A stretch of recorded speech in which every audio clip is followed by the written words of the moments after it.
Siapa di sini yang percaya bahwa Tuhan telah menang bagi kita semua? Katakan amin. Amin. Ayo sama-sama kita lebih lagi untuk Tuhan. Amin. Kita kasih yang terbaik untuk Dia. Raja di atas segala raja. Sama-sama kita katakan.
Tuhan.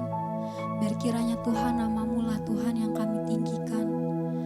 Hari ini Tuhan kami mau sama-sama Tuhan bersatu hati Tuhan. Kami mau naikkan Tuhan tangan kami Tuhan. Kami arahkan hati kami Tuhan kepada Engkau Tuhan.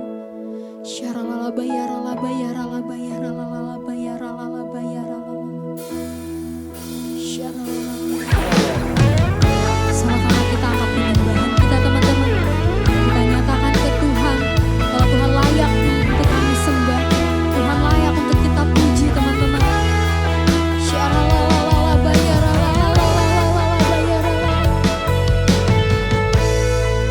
Sama-sama kita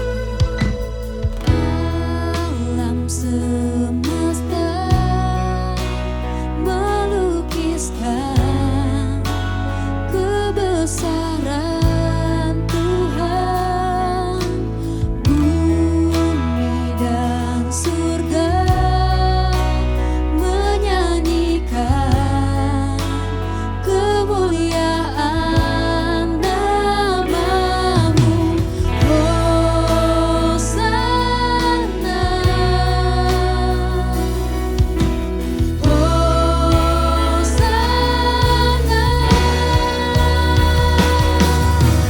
layak dipuji disembah, Kaulah yang bertata dulu sekarang dan selamanya.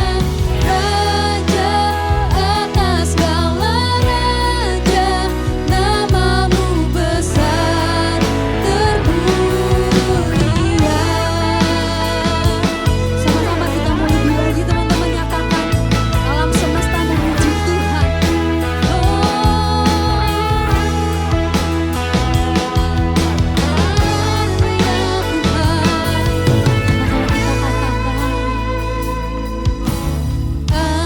Alam semesta melukiskan kebesaran Tuhan. Bumi dan surga menyanyikan kemuliaan nama-Mu. Hosana, Hosana bagi-Mu Tuhan. Hosana, layak dipuji disembah, Kaulah yang bertata dulu sekarang dan selamanya. Raja atas segala raja, nama-Mu besar termulia.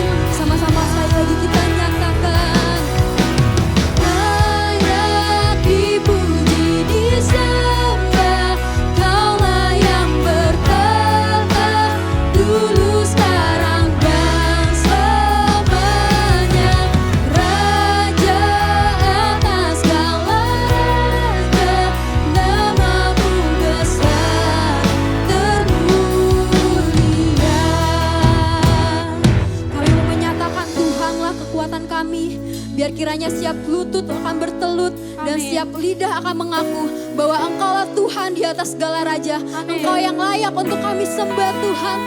Haleluya.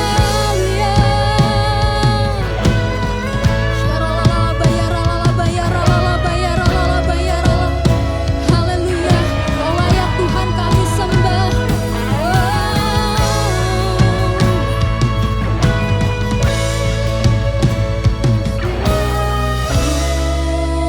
Hosana,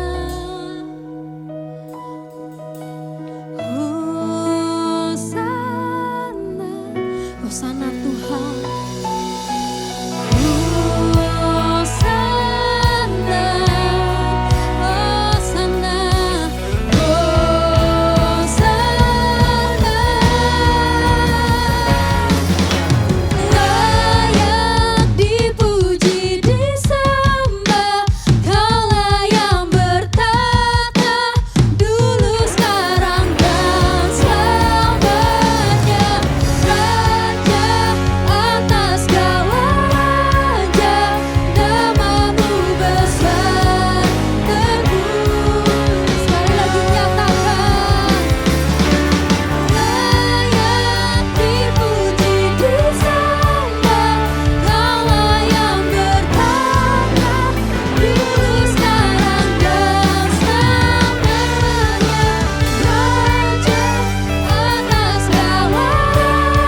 menyerahkan hidup kami dalam tangan-Mu Tuhan.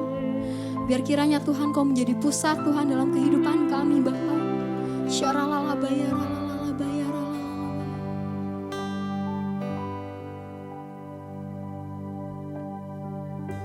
So my soul surrender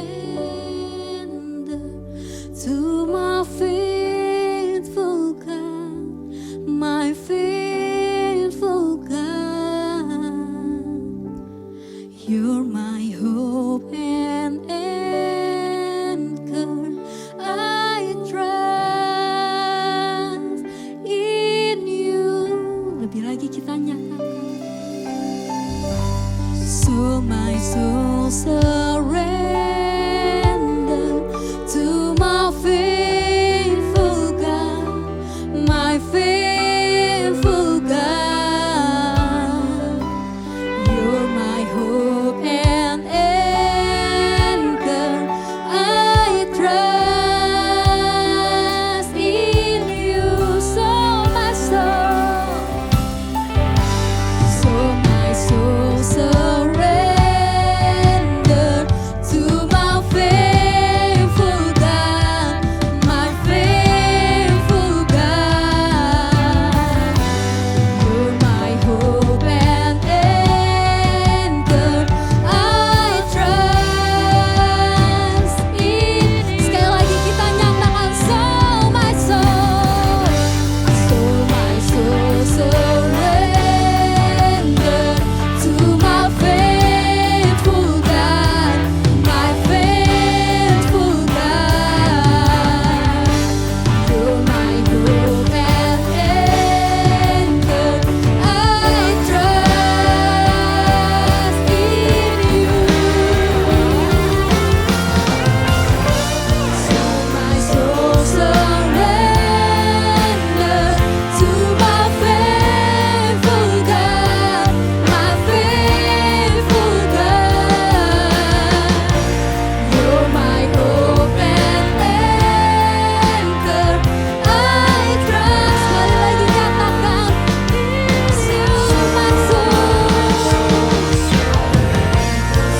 my soul surrender to my faithful God, my faithful God. You're my hope and anchor. I trust in you. Like me, where will I be? Enough for your grace and mercy. My life surrender to worship you.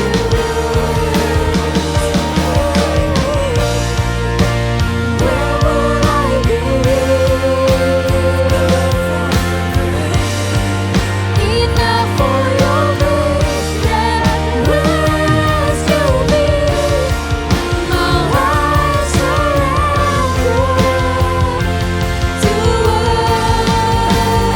worship you. Haleluya. Yes Tuhan. Terima kasih Bapak, terima kasih Tuhan. Biar kiranya Tuhan, setiap hari Tuhan kami terus Tuhan ada dalam dekat-Mu Tuhan. Biar kiranya Tuhan hati kami Tuhan, roh kami Tuhan terus Tuhan dekat-dekatan dengan Kau Bapa. Terima kasih Yesus, terima kasih Tuhan. Shalom semuanya. Kembali lagi di JCN Youth Online Service. Aku Nicholas Jaya Putra hari ini akan sharing ke teman-teman tentang firman Tuhan hari ini yang luar biasa banget. Teman-teman, apa kabarnya semuanya? Aku harap teman-teman dalam kondisi yang sehat, baik-baik aja. Dan hari-hari ini benar-benar kita lihat Indonesia tuh lagi naik banget ya angka-angka COVID ini. Dan aku berharap teman-teman semua stay safe di rumah kalian masing-masing. Dan kalau ada teman-teman yang mungkin lagi menjalani isolasi mandiri dimanapun kalian berada, aku berdoa teman-teman itu selalu memiliki kesehatan yang prima, dan dimanapun teman-teman berada, Tuhan pasti selalu lindungin teman-teman. Amin. Haleluya. Hari ini kita akan lanjutin series tentang harapan palsu yang udah kita bahas selama 4 minggu, dan hari ini adalah minggu keempat teman-teman. Tema keempat. Nah, hari ini kita akan bahas sama-sama tentang apa itu sebenarnya harapan. Kita udah bahas minggu pertama itu tentang harapan palsu. Minggu kedua itu kita bahas tentang jangan khawatir berlebihan. Minggu ketiga, Ko JJ minggu lalu, series yang lalu, episode yang lalu itu membahas tentang jangan kita khawatir yang terlalu berlebihan, cemas yang berlebihan, harus tenang, ya kan? Nah, hari ini kita akan rangkum semuanya. Jadi sebenarnya harapan apa sih yang benar? Seperti apa harapan itu yang benar? Nah, teman-teman, selama kita udah ngalamin 1 tahun lebih ya, kayaknya udah 1 tahun lebih dikit pandemi ini, dan teman-teman mungkin mostly berada di rumah aja. Aku juga mostly berada di rumah dan juga ya masih kerja, cuma di-adjust banget, udah di luar dari yang kebiasaan normal gitu ya. Nah, aku ngelihat suatu hal yang luar biasa gitu ya. Ada 2 orang yang berbeda teman-teman. Pada saat mereka ketemu dengan yang let's say masalah, pada saat mereka ketemu sakit penyakit, selalu ada 2 orang yang berbeda teman-teman. Pada saat kita sakit teman-teman, ada orang yang selalu optimis gitu ya, bahwa aku akan sembuh, ini penyakitnya kecil, santai aja, bentar lagi aku sembuh, minum obat mungkin selesai, besok udah sehat lagi setelah tidur. Namun ada juga orang yang sakit merasa, aduh ini parah banget, kayaknya aku nggak akan selamat, kayaknya aku akan masuk IGD, kayaknya aku akan masuk UGD, kayaknya aku akan sekarat gitu ya. Mereka sangat pesimis. Atau mungkin teman-teman pada saat ujian, besok ujian, udah coba belajar, ada orang yang mungkin merasa, ini gampang banget, aku udah belajar, udah cicil, besok kayaknya yakin bisa, tinggal belajar dikit lagi. Tapi mungkin ada teman-teman juga yang udah belajar, kayaknya besok, wah ini suram banget deh gitu kan, besok gue udah harus bikin contekan dulu nih gitu kan, persiapan untuk soal-soal yang akan keluar. Nah, ada 2 orang di spektrum yang berbeda. Ada orang yang punya harapan, mereka selalu optimis, selalu berharap sesuatu yang baik akan terjadi. Namun di sisi yang lain ada juga orang-orang yang selalu pesimis, yang kayak selalu merasa tidak ada harapan lagi di hari esok gitu kan. Segalanya itu mustahil, teman-teman. Nah, ultimately itu hanya ada 2 orang. Orang yang penuh pengharapan dan orang yang mudah putus asa. Nah, teman-teman tuh yang mana biasanya? Mungkin seringkali kita merasa penuh pengharapan, kadang-kadang juga ngalamin putus asa, bener gak? Mungkin gak selalu optimis, kadang ada pesimis juga, dan kamu juga mungkin bukan orang yang pesimis selalu gitu kan. Kamu juga ada optimisnya gitu kan, betul. Mungkin setiap orang, bahkan aku juga memiliki kedua sikap tersebut gitu ya. Namun mana sih yang jadi mayoritas hidup kita? Apakah kita selalu berharap suatu hal yang baik akan terjadi, atau mungkin kita orang yang pesimis gitu ya. Dan kita sering merasa bahwa I'm not good for that gitu kan. Aku nggak baik, aku nggak layak untuk melakukan hal tersebut, atau kurang baik untuk menyelesaikan tanggung jawab tersebut, teman-teman. Nah, sebenarnya itu kan balik lagi kepada yang namanya pengharapan kita, harapan kita, ya kan. Kalau orang yang optimis, dia selalu berharap bahwa hal yang positif akan terjadi. Dan sebaliknya orang yang pesimis akan selalu merasa harapan itu nggak pernah ada. Selalu putus asa. Asa. Apa itu asa? Asa adalah harapan. Pernah sering dengar ya kata putus asa gitu ya. Tapi kalau asanya doang mungkin teman-teman jarang denger gitu ya. Asa itu sebenarnya adalah harapan. Apa itu harapan? Nah, aku coba pelajarin, aku coba cari gitu ya, dan aku coba rangkum tentang yang namanya pengharapan atau harapan itu apa sih. Harapan itu secara simpel adalah keyakinan bahwa yang terbaik akan datang dan itu mungkin. So, punya keyakinan atau suatu wish gitu ya, bukan wish ya, atau suatu perasaan bahwa yang terbaik akan datang. The best is yet to come and it's possible. Dan itu mungkin. Nah, itu adalah orang-orang yang penuh pengharapan. Orang-orang yang punya pengharapan, mereka selalu berpikir bahwa masa depan yang terbaik akan segera datang dan itu mungkin. Di lain sisi, orang yang pesimis, orang yang suka putus asa adalah orang yang memiliki perasaan bahwa yang terburuk akan datang dan yang terbaik itu tidak mungkin tercapai. Beda ya. Ada 2 kata kunci yang mau kita ambil, yang itu adalah destiny-nya atau ending-nya, it's good or bad gitu kan cara lihatnya. Dan satu lagi adalah mungkin atau tidak mungkin. Kalau orang yang sering putus asa, sering kehilangan harapan, sering di PHP-in, dia akan merasa bahwa yang terburuk akan terjadi nih. Selalu merasa pesimis, selalu merasa negatif, dan dia selalu merasa nggak mungkin deh ada hal yang baik atau sesuatu yang baik itu bisa terjadi. Namun orang yang optimis akan selalu merasa, yes, itu bisa terjadi. Aku yakin hari depan yang lebih baik itu akan terjadi. Nah, kita hari ini akan sama-sama belajar teman-teman dari dua cerita Alkitab di Perjanjian Lama dan maupun Baru gitu ya, tentang tokoh-tokoh yang memiliki pengharapan dan mereka bergumul dalam pengharapan itu, teman-teman. Kita buka yang pertama, itu kisah dari Musa di Keluaran 14 ayat 10. Keluaran 14 ayat 10, nanti kita juga baca ayat 13 dan 14, lalu kita lanjut ke 15 dan 16. Nah, Keluaran 14 ayat 10, firman Tuhan berkata, ketika Firaun telah dekat, orang Israel menoleh, maka tampaklah orang Mesir bergerak menyusul mereka, lalu sangat ketakutanlah orang Israel dan mereka berseru-seru kepada Tuhan. Flashback ceritanya adalah tentang orang Israel ini dikejar oleh bangsa Mesir, dan orang Israel ini menemukan dead end, jalan buntu, yaitu laut mati. Nah, disinilah mereka takut, orang Israel. Wah, takut dikejar orang Mesir gitu ya, akan mati. Lalu ayat 13-14 firman Tuhan berkata, tetapi berkatalah Musa kepada bangsa itu, yaitu bangsa Israel. Nah, ini Musa yang ngomong. Ini menurut aku 13-14 ini adalah suatu perkataan dari Musa yang menurut aku sangat bagus gitu ya, dan seringkali kita merasa bahwa this verse, ayat-ayat ini adalah benar.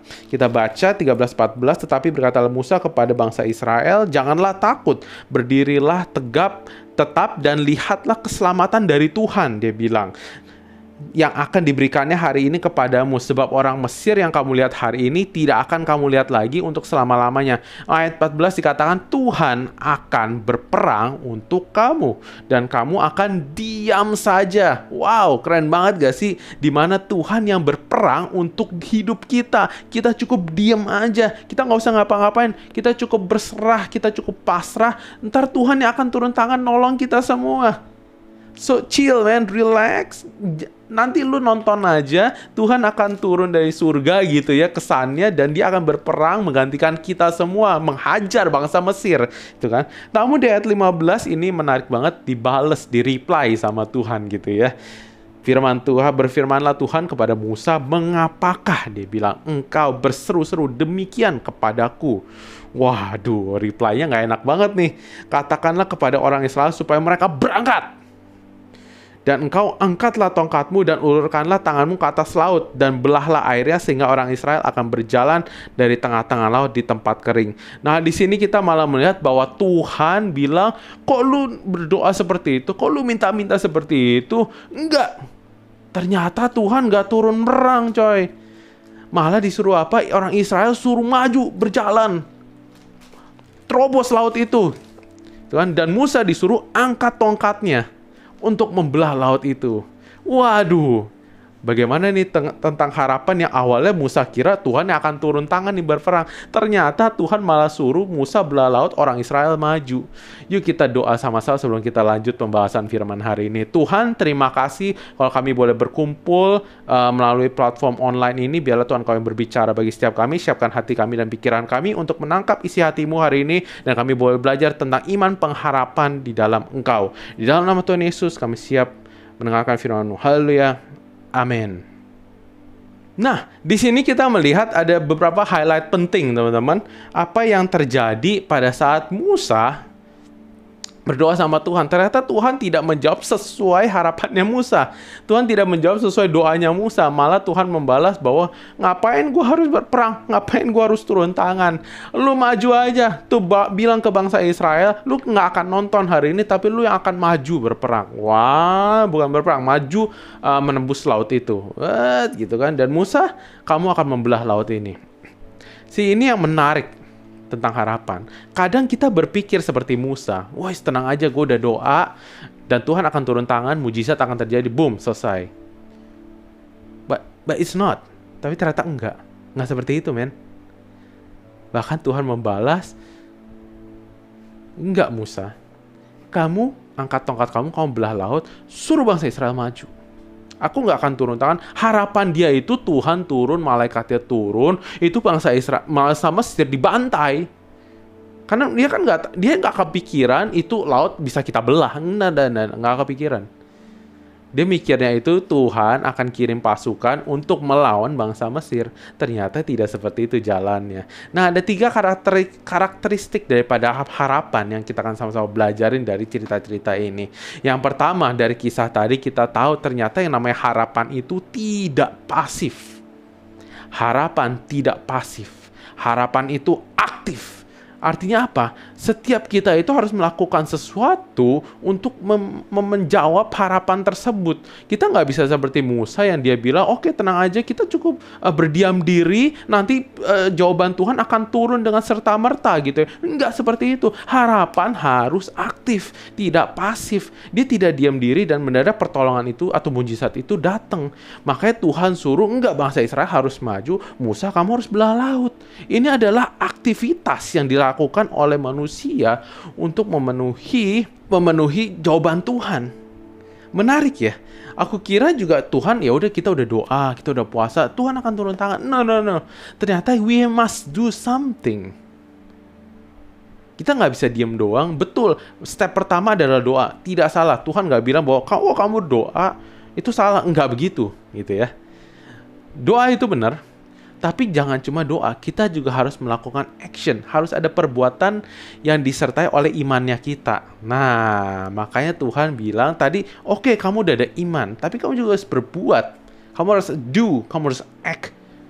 Nggak cuma berdoa atau bersuara nyaring kayak tadi ya. Nah, ini menarik banget teman-teman dari bangsa Israel. Ternyata kita tahu bahwa yang namanya harapan itu kadang kita juga harus melakukan bagian kita. Aktif melakukan bagian kita, mengejar panggilan tersebut. Nggak bisa cuma berserah, ya udah ntar kapanpun Tuhan mau jawab, silakan jawab gitu ya. Nah, nggak bisa begitu, duduk manis dan Tuhan kirim jawaban. No.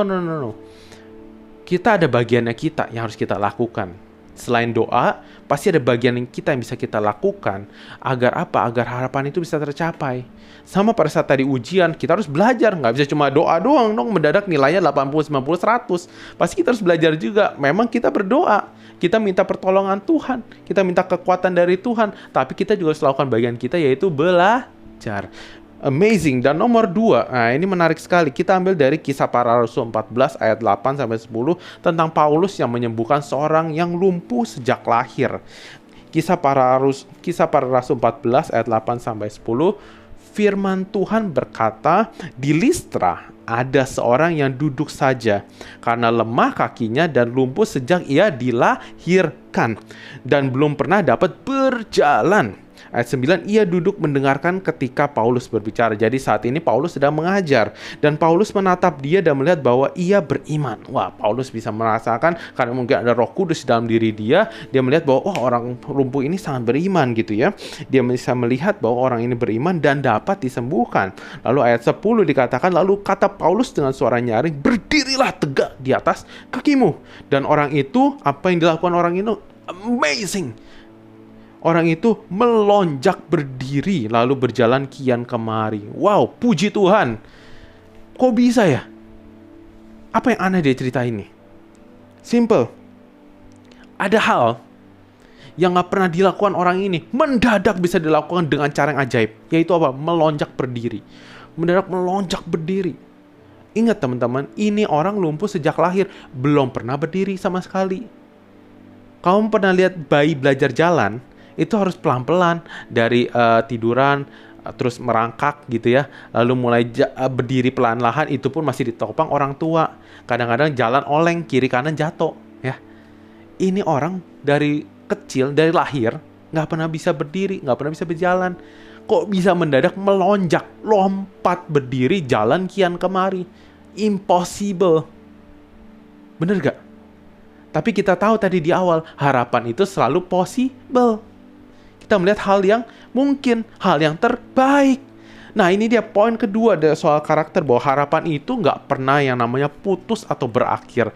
Seringkali kita ngomong, aduh gue putus asa nih, gue udah nggak punya harapan lagi, kayaknya harapan gue udah habis, berakhir, di end, kredit gue udah selesai gitu kan. Gue udah belajar, nilai jelek, nggak akan bisa masuk universitas yang gue incar, nggak bisa masuk sekolah yang gue incar, nggak bisa dapet beasiswa, gue kayaknya nggak dapet ranking bagus, kayaknya mau ngincar beasiswa di dalam negeri pun nggak mungkin gitu ya. Gue udah bilang ke orang tua nggak punya uang dan segala macam, ada financial problem, orang tua nggak pernah berdamai dan segala macam, kayaknya gue udah putus asa, nggak ada harapan lagi. Nah, percaya gak teman-teman, ada seorang lumpuh dari lahir nggak pernah bisa berjalan, mendadak bisa melonjak berdiri hanya karena dengar bahwa ini orang dikuasai Tuhan, ini orang diurapi Tuhan, aku percaya. Dan dia apa? Dia percaya, dia aktif. Look. Dia aktif. Orang lumpuh ini aktif. Dia melonjak berdiri pada saat disuruh berdiri. Dia nggak diem-diem doang. Dia nggak merasa, aduh, nggak, ini orang ngaco juga ya. Ini Paulus ngaco juga nih guru. Udah tahu aku nggak pernah bisa berdiri dari lahir, kok disuruh berdiri. Nggak, orang ini langsung melonjak berdiri, langsung berjalan kian kemari. He is active. Dia aktif, dia tidak pasif, dia tidak pasrah, tapi dia percaya. Dia beriman, dia percaya, dan dia punya harapan. Dan harapan itu saat itu match dengan roh Tuhan, bahwa wah, hari ini aku mau disembuhkan, hari ini aku disuruh berdiri, yes, aku berdiri. Puji Tuhan, harapan orang lumpuh ini tidak pernah putus. Seberapa sering kita memutuskan harapan kita pada saat gagal sekali, gagal 2 kali, ditolak sekali, ditolak 2 kali, dan kita menyerah di sana. Lihat orang lumpuh ini yang dari lahir nggak pernah bisa berjalan, hanya ada satu kesempatan ini, dan dia say yes Tuhan, aku hari ini masih berharap. Kita bisa lihat di ayat 8, ayat 9. Di sini Paulus melihat bahwa orang ini masih berharap, masih beriman. Sejak lahir dia nggak pernah bisa sembuhin. Mungkin udah banyak guru, udah banyak nabi yang datang menghampiri dia, nggak pernah sembuh. One day ada seorang Paulus yang mungkin belum terkenal, belum ada title gimana-gimana ya. Namun dia percaya, dia masih beriman. Dia tidak putus asa, dia tidak putus pengharapan. Yang namanya harapan itu sebenarnya nggak pernah bisa berakhir. Yang memutuskan harapan itu juga bukan Tuhan. Siapa dong? Diri kita sendiri ya.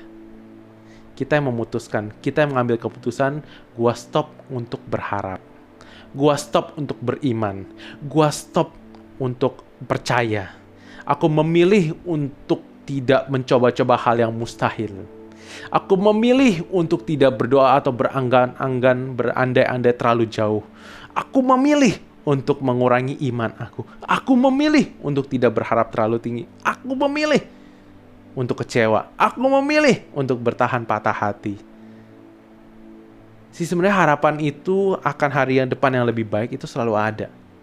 Nggak pernah putus, nggak pernah berakhir. Cuma seringkali kita yang memilih untuk memutuskan harapan tersebut. Ingat, harapan itu selalu percaya ada kemungkinan, selalu mungkin hari depan yang lebih baik lagi. Itulah harapan, teman-teman. Dan ini membawa kita ke poin yang ketiga tentang karakter harapan. Apa sih poin yang ketiga? Di Roma 5 ayat 5. Firman Tuhan berkata, Roma 5 ayat 5 ini satu ayat yang menurut aku bagus sekali. Roma 5 ayat 2. Ayat yang luar biasa. Sekarang Roma 5 ayat 2, firman Tuhan berkata, oleh Dia, yaitu Tuhan, kita juga beroleh jalan masuk oleh iman kepada kasih karunia ini. Ingat, oleh iman kita masuk dalam kasih karunia Tuhan. Di dalam kasih karunia ini kita berdiri. Ya, kita hidup hari ini karena kasih karunia Tuhan semuanya.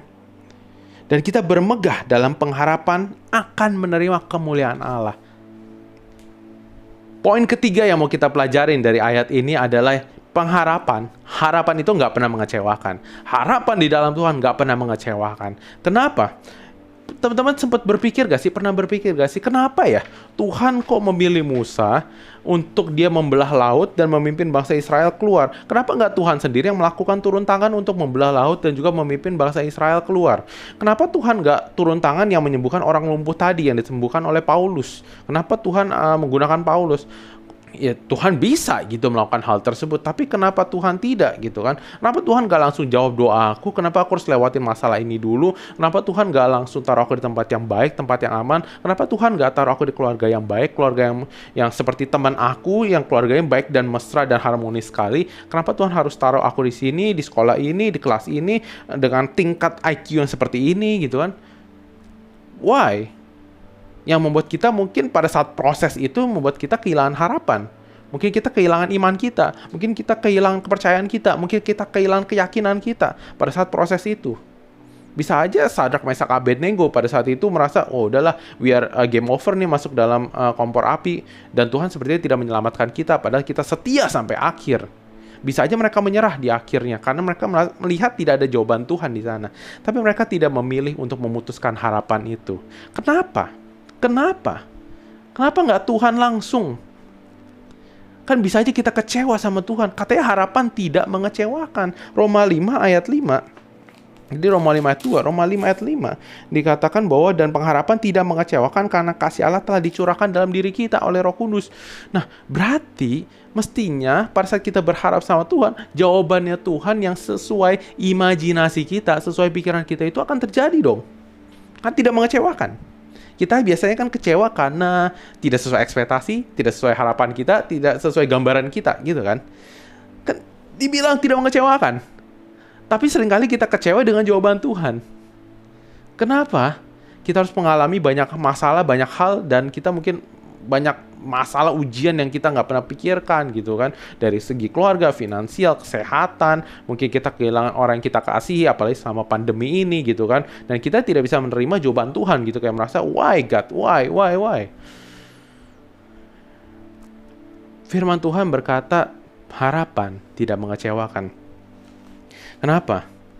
Kenapa Tuhan memilih manusia? Karena Tuhan, perhatikan ini baik-baik. Tuhan mau pakai manusia. Oke, masuk akal. Yes. Ingat, kita adalah ciptaan yang paling mulia, segambar dan serupa dengan Allah. So, dia ciptaan kita bukan jadi hiasan di bumi ini, bos. Dia ciptain manusia, ciptain setiap kita, bukan cuma jadi figuran di sini. Tuhan ciptakan Daniel, Sadrak, Mesak, Abednego, Yusuf, Paulus, terus dari Adam dan Hawa, kamu dan aku, karena Tuhan mau pakai manusia supaya apa? Supaya melalui manusia dirinya bisa dinyatakan, kemuliaan Tuhan bisa dinyatakan lewat hidup kita. Tuhan tidak bekerja untuk kita, Tuhan bekerja melalui kita. Nah ini, Musa mengira bahwa Tuhan yang gua punya ini akan bekerja untuk aku. Musa bilang ke bangsa Israel, tenang, ada Tuhan yang akan berperang menggantikan kita. Kita cukup nonton. No, it's not about it. Itu kayak Tuhan itu hambanya kita gitu loh. Tenang aja, Tuhan bakal turun tangan kok. So chill, relax, kita makan popcorn aja gitu kan, dan kita menonton bangsa Mesir dibantai. Nggak begitu. Harapan itu aktif. Kita harus melakukan bagian kita. Kita bukan cuma nonton bagian kita. Tapi tenang, harapan itu nggak akan putus. Harapan itu selalu ada. Jangan diputusin. Karena kenapa? Endingnya tidak akan pernah mengecewakan. Mungkin jawabannya tidak sesuai dengan pikiran kita, ekspektasi kita. Tapi percayalah, setiap harapan, setiap masalah yang Tuhan taruh, itu kenapa ada? Karena Tuhan mau bekerja melalui hidup kita untuk menyatakan kemuliaannya buat orang lain. Si harapan tidak mengecewakan, karena kita tinggal di dalam kasih karunia Tuhan. Pada saat Paulus menyembuhkan orang itu, Paulus dilihat, wah luar biasa. Karena kalau semuanya Tuhan, ya udah, ya semuanya nggak akan kayak begini gitu. Oh ya udah, ada Tuhan. Kalau Tuhan dikit-dikit turun tangan, jawaban Musa akan terjawab. Santai aja lah. Tuhan akan berperang, kita nonton aja. Tenang aja lah, ntar Tuhan juga sembuhin. Tenang aja lah, ulangan aku akan bagus. Tenang aja, aku doa, puasa, mendadak uang itu akan mengalir. Aku bisa dapat beasiswa, bisa kuliah di luar negeri. Tenang aja lah, nanti nilai aku bagus sendiri. Enggak seperti itu dong. Kalau Tuhan melakukan segala keinginan kita, udah kayak, mohon maaf nih, kayak jin gitu ya. Kita nggak akan punya pengharapan lagi. Kita akan malas berharap, kita akan malas beriman. Kita tidak akan kuat, kita tidak akan tahan uji. Kenapa? Jadi anak yang manja. Dikit-dikit semua dijawab Tuhan. Dikit-dikit semua dikabulin Tuhan. Dikit-dikit Tuhan turun tangan. Tuhan tidak menciptakan kita seperti itu. Tuhan menciptakan kita di tengah dunia ini agar kita bisa menjadi messenger of Christ. Kita jadi pembawa pesan, kita membawa kehidupan yang berbeda. Membawa apa? Harapan buat orang-orang yang kehilangan harapan. Membawa harapan buat mereka yang suram. Membawa harapan buat mereka yang tidak punya masa depan. Membawa harapan buat mereka yang kehilangan masa depan. Membawa harapan buat yang mereka tidak tahu tujuan hidupnya. Kitalah harapan. Dan Tuhan memakai hidup kita, melalui hidup kita, menolong umat manusia yang lain.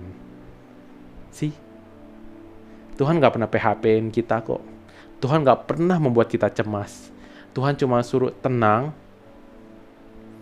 bersandar sama Dia, berpegang teguh sama Dia, do your part, give your best, and God will do the rest.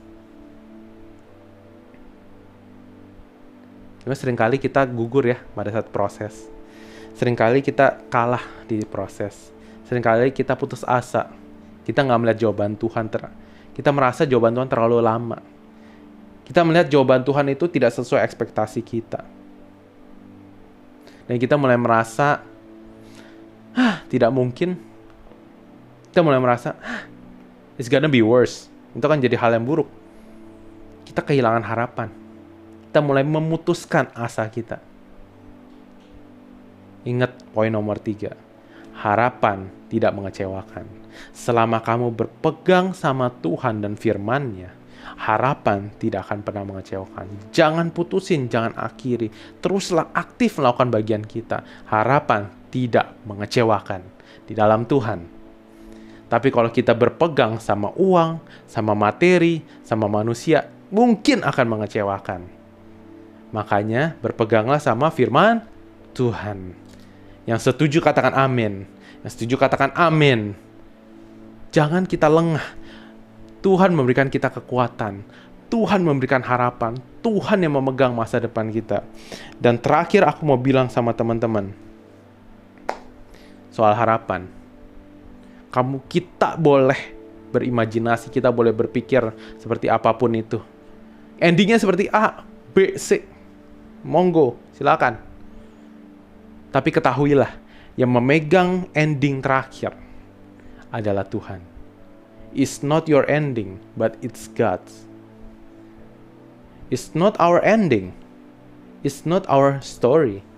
It is God's story. In our life, through our life, for others' life. Kisah hidup kita itu udah dipimpin, dipegang oleh Tuhan. Kita nggak usah pusing, kita cukup berharap, kita cukup andalkan Tuhan, andalkan firman Tuhan, dan hiduplah menurut firman-Nya. Bertindaklah menurut firman-Nya, be active, lakukan, kerjakan bagian kita sesuai dengan firman-Nya. Jangan cuma menunggu, jangan cuma males-malesan, jangan cuma berserah gitu ya. Be active, jaga hidup kita. Kalaupun misalnya kamu berdoa, berharap untuk keluarga aku dipulihkan, yo monggo pertama berdoa untuk papa, mama, keluarga kamu, dan kedua jadilah contoh buat mereka. Seringkali kita berharap orang lain yang menjadi contoh, orang lain yang melakukannya, dan kita tahu, oh mestinya kan begini, oh mestinya kan begitu ya. Ini kan lebih baik kalau seperti ini, lebih baik kalau seperti ini. Why wait for others? Kenapa nunggu buat orang lain kalau Tuhan udah taruh ide itu dalam diri kamu? Tahu gak kenapa lu punya ide itu? Tahu gak kenapa kamu punya ide, oh ini mestinya seperti ini, oh ini mestinya lebih baik seperti ini, kan papa mestinya gak boleh begini, kan mestinya adek gak boleh seperti ini, kan mestinya cara belajar yang baik ini, kan mestinya gak boleh nyontek. Tahu gak kenapa Tuhan kasih kesadaran itu? Karena Tuhan lagi minta kamu yang jadi pelakunya. Bukan nunggu orang lain yang melakukan ide itu buat kamu. Kalau Tuhan udah naruh sesuatu dalam pikiran dan hati kamu, berarti Tuhan mau kamu yang jadi pelakunya. Kamu set the standard. Kamu yang menjadi standarnya. Kamu menjadi contoh buat orang lain. Supaya apa? Orang lain punya harapan. Yang mereka nggak tahu, mereka nggak ngerti. Mereka jadi ngerti. Dan dibukakan matanya karena engkau. Good. It's good. Kalian belajar satu hari ini. Got something today? Aku mau ulang. Aku mau summarize. Yang pertama, karakter daripada harapan adalah harapan itu tidak pasif. Harapan kita harus aktif. Kita harus lakukan bagian kita. Jangan cuma nunggu. Yang kedua, harapan tidak pernah berakhir. Tidak pernah putus. Kita yang memutuskan biasanya. Kita yang menyerah di tengah jalan. Kita yang berserah. Kita yang mengganti haluan. Dan yang ketiga, ingat, pengharapan di dalam Tuhan tidak pernah mengecewakan. Selama kita punya iman sama Dia, kita tinggal dalam firman Tuhan, kita tinggal dalam kasih karunia-Nya, Dia tidak akan pernah mengecewakan kita selama kita berpegang teguh sama firman Tuhan.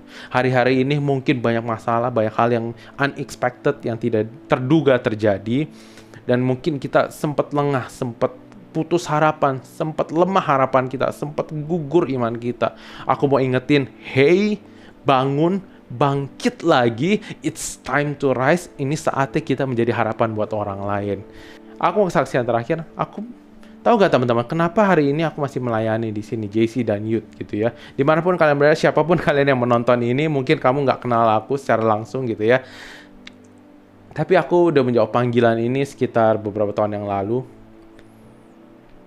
Dan aku nggak pernah menyesali menjawab panggilan itu. Karena aku percaya Tuhan pernah menaruh, seperti yang tadi aku bilang, bahwa kenapa nggak ya anak muda itu hidup benar itu trending.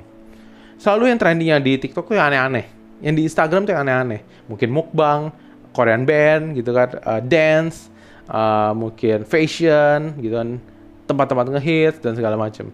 Tapi kok nggak ada yang membuat trending hidup benar? Padahal hidup benar kan keren. Hidup jujur kan keren. Hidup penuh integritas kan keren. Hidup penuh komitmen kan keren. Tapi nggak ngetrend. Why? There's something wrong with this world gitu kan. Dan itu yang membuat aku pengen melayani anak-anak muda bahwa, hey, mulai dari muda kita harus hidup keren. Caranya gimana? Hidup benar di dalam firman Tuhan. Kalau lu punya karakter yang bagus, itu akan keren. Kalau lu punya tabiat yang bagus, itu akan keren. Bukan yang bandel terus yang ngetren. Kita harus memviralkan, mentrenkan hidup benar di dalam Tuhan. Karena aku percaya dari masa muda, setiap anak-anak muda itu bisa dipakai. Dengan cara apa? Dengan cara hidup benar. Mulai dari situ aja, simple. Ya, jangan pernah kita kehilangan harapan. Aku juga gak pernah kehilangan harapan. Aku percaya walaupun dunia makin buruk, dunia makin kacau, aku percaya kita sebagai anak-anak Kristen bisa menjaga hidup benar. Dan aku selalu percaya itu. Aku selalu melihat hari depan yang makin baik. Dan itu mungkin. I am being hopeful, I am being active, I am keep believing. I am keeping my faith that Christianity is an awesome lifestyle. It's an awesome relationship. Yuk kita sama-sama tutup dalam doa. Tuhan, terima kasih kalau hari ini kami boleh mendengar firman-Mu. Tuhan, ajarkan setiap kami untuk kami terus berharap ya Bapa. Biarlah Tuhan Engkau boleh bekerja lewat hidup kami. Engkau ingatkan kami soal firman-Mu. Untuk kami boleh menjadi pelaku firman-Mu. Kami boleh menjadi harapan buat orang-orang lain ya Bapa. Itu ajar setiap kami untuk kami boleh terus percaya, terus aktif, terus bersandar sama Engkau. Dan kami menjaga iman dan pengharapan kami. Terutama di masa-masa seperti ini. Masa-masa sulit. Untuk kami boleh selalu mengandalkan Engkau dalam hal kecil maupun hal besar. Aku juga mau berdoa untuk setiap teman-teman yang mungkin sedang mengalami gangguan kesehatan atau mungkin sedang mengalami COVID ya Bapa. Biarlah Tuhan Engkau yang beracara, Engkau yang memegang tangan mereka, Engkau yang memulihkan kondisi mereka, agar Engkau yang menyembuhkan dan merestorasi kembali kesehatan mereka dan juga keluarga mereka ya Bapa. Tutup bungkus setiap kami, dan biarlah Tuhan Engkau yang boleh bekerja melalui hidup setiap kami secara offline maupun online ya Bapa. Tuhan urapi, Tuhan pakai hidup kami ya Bapa. Dan aku mau berdoa untuk setiap teman-teman yang Engkau mungkin kehilangan harapan, Engkau yang mungkin pernah putus harapan, Engkau yang mungkin pernah putus asa, atau mungkin pernah merasa pengen bunuh diri mengakhiri hidup kamu, atau kamu merasa nggak ada masa depan lagi. Kalau kamu orangnya, boleh Engkau tutup mata dimanapun kamu berada, taruh tangan kiri kamu di dada kamu, dan aku mau berdoa buat teman-teman yang mengalami hal seperti itu. Tuhan, Engkau lihat setiap tangan-tangan, setiap hati yang terluka, yang yang mungkin putus harapan. Engkau yang jamah, Engkau yang berkati, Engkau yang tutup bungkus. Tuhan, Engkau pegang hidup mereka. Aku percaya masih ada harapan buat mereka. Tuhan mengasihi kalian semua. Tuhan gak pernah ninggalin kamu. Tuhan gak pernah ninggalin sedetik pun hidup kamu. Tuhan tahu, Tuhan peduli. Tuhan bilang, bertahanlah nak. Terus percaya sama Tuhan. Engkau yang berkati, Engkau yang lindungi, Engkau yang sertai, berikan penolong yang baik, berikan mentor yang baik, supaya mereka mereka boleh keluar dari setiap masa pergumulan mereka dengan mindset yang benar ya Bapak. Urapi dan tutup bungkus Tuhan. Terima kasih Tuhan, kami serahkan hidup kami ke dalam tangan-Mu, biarlah kami menjadi alat-Mu yang bisa Kau pakai untuk menyatakan kemuliaan-Mu ya Bapak. Di dalam nama Tuhan Yesus, haleluya, amin. Thank you everyone, God bless you, have a great day, bye-bye. Teman-teman yang dikasih Tuhan, mari kita angkat kedua tangan kita.